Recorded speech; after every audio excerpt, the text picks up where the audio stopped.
Jeff Olsen spoke at the 2014 conference of the International Association for Near-Death Studies recently. A devastating auto accident crippled himself and took his wife and son. He had a profound near-death experience that he relates in his book, Beyond Mile Marker 80, Choosing Joy After Tragic Loss. I wanted to hear more about one aspect of his near-death experience, and he graciously consented to this interview. Jeff, when you were recovering from your trauma and pretty much after the near-death experience, you had an experience of download in recovery. Mm-hmm. Could you talk to us about that a bit? Yeah, it was at the end of my hospital stay. In fact, I'd been there over 5 months. I'd had 18 surgeries putting me back together, and they'd just finished repairing the shoulder. And I was actually in the rehabilitation unit of the hospital, so I was out of ICU, I was out of surgical recovery, I was really ready to come home. I was off of all the powerful medications. I was taking a little Tylenol for the shoulder. And I went into a deep sleep. And it was interesting because it was the first time I really had started to sleep on my side. I mean, the seatbelt had cut through me and it caused so many injuries to my midsection that I'd had to lay on my back for months. But it was at this point that I just had started sleeping on my side. And I recall going into a very, very deep, peaceful sleep. Now, in that sleep, all I know is I felt myself go back into that realm. Now, when I say that realm, the realm I had experienced at the accident, when I rose above the scene, that realm of love and light that I can only explain as home. I mean, home is the best word I can use for it. And in that realm, I found myself joyful, peaceful. I was running about. Now my leg had been amputated, my other leg was crushed, my hips had had problems, my back had been broken. There was all kinds of physical injuries that I was dealing with in this realm, but in that realm I was joyfully running about, moving, just elated to be home. And in that experience I saw a corridor, and intuitively I knew I was to go down the corridor. Now something told me I'm only here temporarily, but I also knew I get to go deeper down this corridor. And as I did, at the end of the corridor was a crib. And I had lost my 14-month-old son in the accident, as well as my wife. But as I made my way down that corridor to the crib, when I looked in the crib, there was my 14-month-old son. His name was Griffin, and he was sleeping as peacefully and as beautifully as I had seen him in the rearview mirror just before the accident that took his life. And I swept him up, and I held him, and it was so tangible. It was so real. I mean, I could feel his body. I could feel it solid against mine. I could feel him breathing. I could feel the feel of his head on my face. I felt all of it, except in a very, very supersensory way. It was far more real than this realm even. But I marveled that here I am in spirit, you know, and yet I'm feeling this in such a tangible, solid way. And yet every time I had a question, it's like the answer would come. I thought, how can this be? And the answer I got was that all spirit is matter. All energy is tangible. It just is at different vibrations or different levels. And here I was experiencing it at a very, very high level. That's why it felt so real. But as I held him, literally just weeping, that here I am with my son. I get to say goodbye. He's fine. I felt someone come up behind me. And as they came up behind me, I was overwhelmed. I mean, what I felt was so much power, so much knowledge, so much wisdom, so much cosmic all-knowingness, and yet it was also so personal. Absolutely personal, absolutely loving. And as I stood there holding my little boy, I felt those divine arms wrap around and hold me. Now, as there was this embrace of me holding my son and deity holding me, that's when the download came. I mean, that's when it's like, it almost felt as if everything went away and then I became part of everything. I was part of that. I was part of everything out there. My son had melded into me. I had melded in to what I call God, and we had literally became one. And then just all this knowledge, truth, comprehension, everything came flowing through me in a way where it was very, very intimate. It was very, very personal. I didn't see the future. I didn't see, the creation of the world. What I experienced was my life and what had happened in my life. And I saw all the things in my life that were beautiful, all the things that were painful, all the things that I judged as mistakes. I saw things that I judged as wrong, and yet in this beautiful embrace, there was no judgment. I saw that it was all unconditional love. It was as if not just, the being that held me, but the entire universe was saying, look how much we've loved you.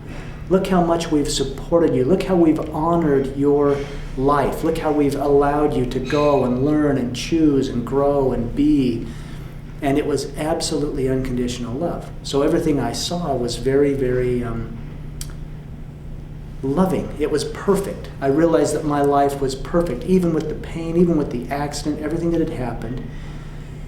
And the huge shift is I realized in that moment that I had actually created it. And that was interesting for me, because in my belief system, I believed, and I use that word consciously, it was a belief that God was doing this to me. That God had taken my family, that God was throwing things in my path to see how I might react, to prove me, worthy or of worth in some way, or to see what I would do. And yet in this loving space, I realized I had nothing to prove, that I was absolutely loved unconditionally. The only one that didn't know myself was me. God knew me perfectly. I just didn't know myself, and so that I had literally taken part in creating this experience, this life that would teach me everything I got to know to go back home, having experienced it. Now, here I was holding my son, who I loved. A father's love is unconditional, right? And he was just toddling at the time of the accident. In fact, we'd just had Easter Sunday, and he was toddling around picking up the eggs, calling them balls, and he would bring them to me and say, ball, ball, and he was so perfect to me. And yet I realized as I held him, as this toddler who toddles around and falls down and bumps his head and the snot's rolling down and all that goes with it, that the same love I felt for him was simply magnified to what I call God, and God held me in that same light. In fact, I was here slobbering and snotting and falling down, but he was saying, look at my son, he's walking. Look at my children, they're learning to walk. They're taking their steps in this life, this thing we call life, simply growing and progressing and learning and remembering who they really are, which is part of me, which is divine. And that was the most powerful part, is I realized, and it's been very difficult for me to say this, but in those arms I realized, number one, that I was perfect. That my life was perfect, that in his eyes I was absolutely perfect. And that I was also divine, that I was part of that we were truly connected, and that I was divine, and that the divinity within me I had forgotten, but it was still very evident. And therefore, if I was divine, then we all are. We're all divine. We're all perfect, and we're here placing all kinds of judgments on ourselves, yet the universe just champions the process of our learning. Mm-hmm. Jeff, you said that you felt that this place that you were, that you returned to it, that you returned home. Does that mean that you came from there? That's what it felt like. And not only do I believe that, that has been part of my belief system, but here I was experiencing it. And, I speak in terms of threefold things. I said there's things I believe, and I realize that's just a belief. There's things I hope for, and I realize that that's simply a hope. But then there's things I know. And what I know by my experience. Now, being there and thinking, oh, this is so familiar. I'm home. It did feel as if that's where I came from. It was almost like revisiting my mom's kitchen when she's baking fresh bread, and I'm a little boy, and I'm so loved, and everything's perfect and good. And it felt very much as if I was returning. I experienced it as a return to home, which did align with what I had believed, but experiencing it was different than believing it, if that makes any sense. Yeah. How did time enter into this? If you can say that this is where you came from, then what part does time, as you understand it, play in this? Yeah. Time is something that I don't understand, and I've let it go. I don't even wear a watch anymore. It's like time does not exist. I've realized that the only thing we have, and this is what I experienced there, is like, wow, this moment is all I have. This now is all that exists. Yesterday's gone. tomorrow will never come. You know, we drove by Joe's Crab Shack down in Balboa, and it said fresh crab or free crab tomorrow. And I'm like, well, tomorrow's never gonna be there. But what I realized is that time is only right now. It's only right now. I mean, eternity is nothing more or less than simply having right now this moment. And yet in every moment there is a choice. And that's where I felt that I'm literally creating my own experience, because in each moment I have the choice. I have the ability to choose how will I experience it. I mean, things might happen. They might be painful, they might be joyful, but I get to choose how I experience it, and therefore I am the creator of my own existence, supported unconditionally in love by the entire universe. If someone does not realize what you've just said, that the only time we have is now, then what does that do to their ability to choose? So many, and I'll speak of myself. All I can speak of my own experience, but boy, so often I get hung up in the past. Well, that happened, or I did that, or they did that to me, or we get so hung up in the past, and we can't turn away from it and look at a different choice. You know, well, I cannot trust because I've been hurt before. Well, that's all the history. That's all in the past. By living in the past, it makes it very difficult to make a new commitment, to make a new choice, to make a different choice. Only when we're willing to turn around and let that go can we really realize free will and choice. Okay, that happened. It's just something that happened. It's just an experience. What did I learn, and what do I choose now in this moment? Maybe the same, maybe different, but that's the beautiful part, is there's always free will and choice in each moment. But worrying about the future or looking back at the past somehow seems to freeze us. We're stagnant. We can't seem to let go of those two things and live right now and make a choice in the now. Could you say that our connection with heaven or home is now? Absolutely. Absolutely. In fact, that was the interesting thing, and I often talk about this. I've referred to holding my deceased son in that realm of light and having the divine hold me when I returned home in this realm. When I returned from the hospital to go to my house home, I was in a wheelchair. My surviving son was there. And as I made my way to the house in the wheelchair, and it took both my brothers to lift me out of the car. I mean, this leg was amputated. This one was all bound up straight. This arm was bound up. All I could do was drive a little electric wheelchair with my one good hand and arm.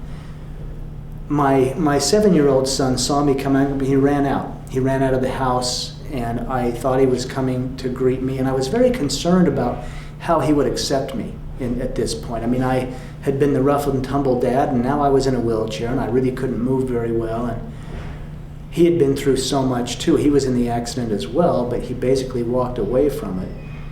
But as he ran toward me, he did run right past me.